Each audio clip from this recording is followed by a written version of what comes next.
उग्र शिवाजी द्वारा पद्म पुराण को संक्षेप में सूची की तरह कहना। उग्र शिवाजी ने कहा, पितरों की एक मानसी कन्या थी। वे इंद्र जी के पास बिना पितरों की आज्ञा के पहुंची। इससे उन्होंने उसका तिरस्कार किया तो उसने इंद्र का बीज अपने अंग से निकाल फेंक दिया। उसे एक मछली ने ढील लिया। वह मछली संतान उत्पन्न करने के लिए ऐसी हुई जैसी यज्ञ के लिए अग्नि उत्पन्न करने के निमित्त शमी की लकड़ी होती है, क्योंकि उस मछली के पेट से एक कन्या उत्पन्न हुई जिसका मत्स्योदरी नाम हुआ। उसी में पराशर मुनि से पवित्र आत्मा भगवान विष्णु जी आप आए, उत्पन्न हुए। उनका नाम द्वैपायन व्यास हुआ। वे वहां सबके उत्पन्न करने वाले पुरुष पुराण ब्रह्मा के वचन के अनुकारी ब्रह्म रूप माधव को नमस्कार करके खड़े हो गए। वह उत्पन्न होते ही सब वेद अपना रूप धारण करके उनके पास आ गए, उपस्थित हुए। वह उन्होंने अपनी बुद्धि की मथानी बनाई, उससे वेद रूप सागर को मथ लिया, उससे चंद्र रूप महाभारत इतिहास प्रकाशित किया, जिस भारत से सब लोग प्रकाशित थे। क्योंकि यदि इस संसार में भारत, सूर्य व चंद्रमा ये तीन ना होते तो अज्ञान अंधकार से अंधे इस जगत की कौन अवस्था होती। इससे कृष्ण द्वैपायन व्यास जी को साक्षात नारायण प्रभु जानना चाहिए, क्योंकि बिना पुंडरीकाक्ष श्री नारायण स्वामी के और कौन महाभारत को बना सकता।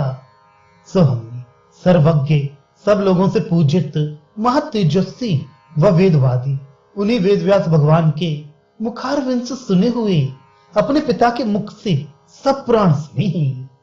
ब्रह्मा जी ने पुराणों को सब शास्त्रों से प्रथम कहा है, क्योंकि ये पुराण सब लोकों में उत्तम, सब ज्ञानों के उत्पादक, अर्थ, धर्म, काम इन तीनों के साधक पुण्यकारी हैं और उनमें सब 100 करोड़ श्लोक हैं।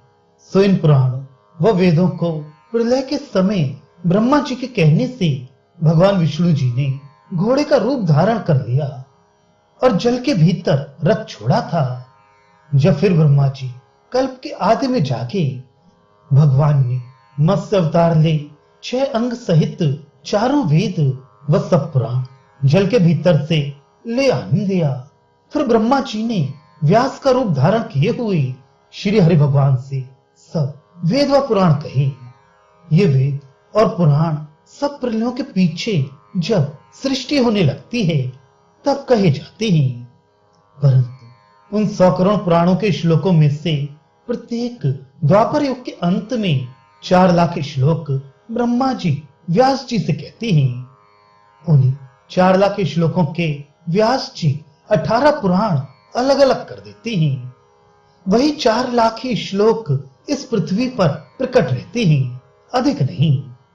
अभी देवलोक में पुराणों के 100 करोड़ श्लोक विद्यमान हैं। उन्हीं में से सब कथाओं को संक्षेप कर ब्रह्मा जी ने 4 लाख श्लोक यहाँ के लिए रख छोड़े हैं। अब महापुण्यकारी 55,000 श्लोकों वाले 5 खंडों से युक्त ये पद्म पुराण को कहता हूँ। पहला सृष्टि खंड है, दूसरा भूमि खंड, तीसरा स्वर्ग खंड, चौथा पाताल खंड, 5वां उत्तर खंड प्रसिद्ध है। इतना ही महापद्म उत्पन्न हुआ है जिसमें संसार है और जिससे इस वृतांत के आश्रय है। इसे पद्म पुराण कहलाता है। यह पुराण मल रहित और विष्णु जी के महात्म्य से निर्मल है, जिसको पहले देवों के देव भगवान हरि जी ने ब्रह्मा से कहा था। सो ब्रह्मा जी ने सृष्टि होते ही इन पुराणों के पहले अपने पुत्र मरीचि जी से कहा। उन सबों में प्रथम पद्म अर्थात कमल पर बैठे ब्रह्मा जी ने इस पुराण को संसार में कहा था। इससे इसका पद्म पुराण नाम पंडितों ने कहा है। इस पद्म पुराण में 55,000 श्लोक हैं। उनको व्यास जी ने 5 पर्वों के नाम से 5 खंड संक्षेप से बनाए हैं। उनमें प्रथम पौष्कर पर्व अर्थात सृष्टि खंड है कि जिसमें विराट की उत्पत्ति विस्तार सहित है। दूसरा तीर्थ पर्व अर्थात भूमिखंड है। इसमें सब सूर्य आदि ग्रहों की गति का वर्णन है। तीसरा ग्रहण पर्व अर्थात स्वर्ग खंड है।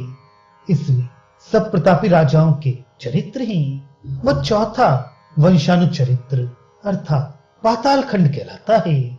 उसमें सबके वंशों की कथा है। पांचवें का मोक्ष तत्व अर्थात उत्तरखंड नाम है। इसमें मोक्ष होने के प्रकार व सर्वज्ञता होने के यत्न कहे गए हैं। उनमें पौष्कर में ब्रह्मा की कही हुई सबकी 9 प्रकार की सृष्टि है। उसमें देवता, मुनि व पितरों की उत्पत्ति है।